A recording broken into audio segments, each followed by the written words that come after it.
Dr. Mashego, it's always a great pleasure having you with us. So let's get your initial reaction as well as assessment of the story, especially since we've just heard also about what actually led to the incident from the SANDF. What was your assessment?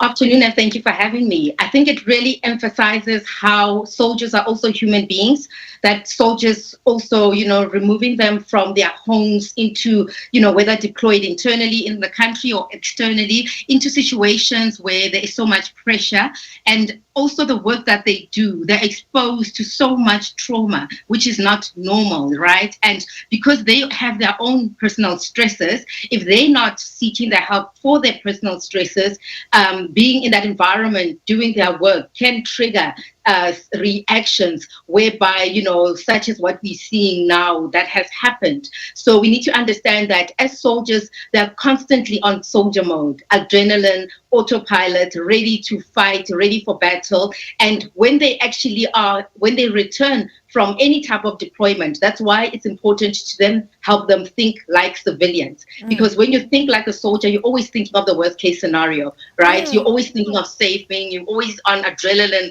that rush. So honestly, the debriefing cannot be overemphasized, that when they return, be it internally, externally, just being exposed and doing the work that they do, they need to actually be debriefed. The sad thing is that, as you know, there's so much stigma around psychological issues.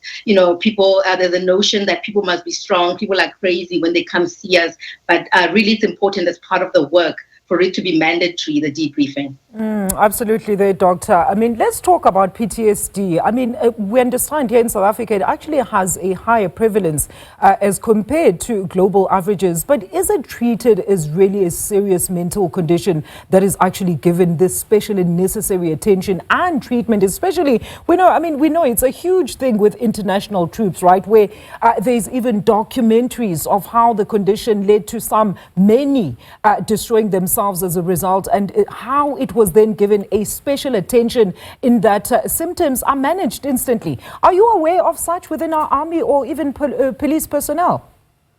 It is theoretically, or according to policy, it should be, a part of the process. But whether it's being actually, put out there for the soldiers as mandatory, so meaning that they don't actually have an option but to go through this process of debriefing. Because as I said, when they are soldiers, they're on soldier mode. We need to help them to become civilians because they're exposed basically to such trauma, and that can take a toll on a person personally and how they, work. So we really need to treat it as a special case whereby they are these processes involved where they seek the help. The tricky part about psychological services is that we cannot sometimes force someone to benefit from the help.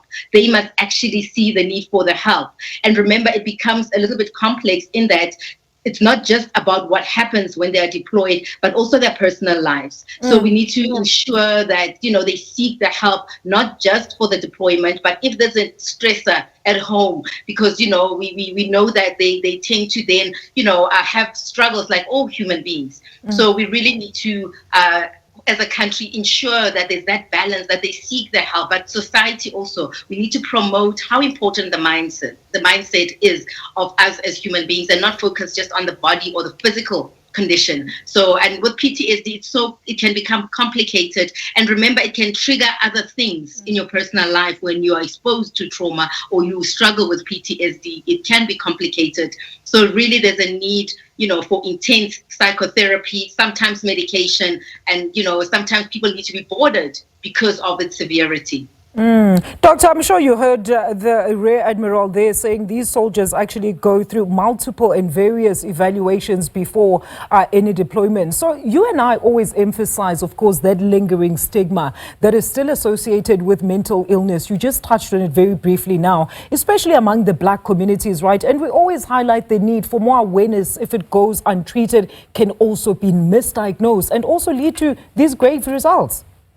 Definitely. And I think that's what, honestly, we really need to hammer into people that, you know, it doesn't mean you're crazy. And some people are predisposed to mental health challenges, unlike others. So, for example, in this case, maybe, you know, the guy, the person who shot other people or stabbed them rather, maybe he was exposed or rather at risk to develop mental health challenges. You know, we don't know the context of what played out. So we really need to understand that just because me and you are exposed to the same situation does not mean we will react the same, and there is no necessarily right way of reacting. It's because we are predisposed. So you might develop depression and I might not, just because of my brain wiring, my perspective, and my personality. And some people are you know, predisposed to other things such as your diabetes, cholesterol. So we really need to understand that it's similar, right? So some people might be predisposed to anxiety, PTSD, and others not. It does not mean that they will not benefit from coming to see a clinical psychologist like me,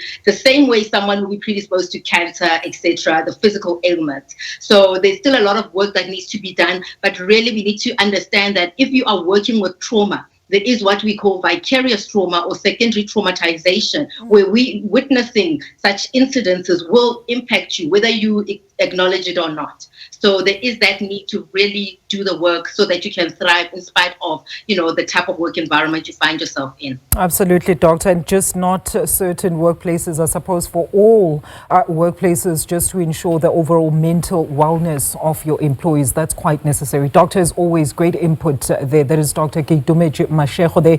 She's a clinical psychologist on the mental well-being as well as need for counseling for our army as well as police as well as other services in the work personnel area.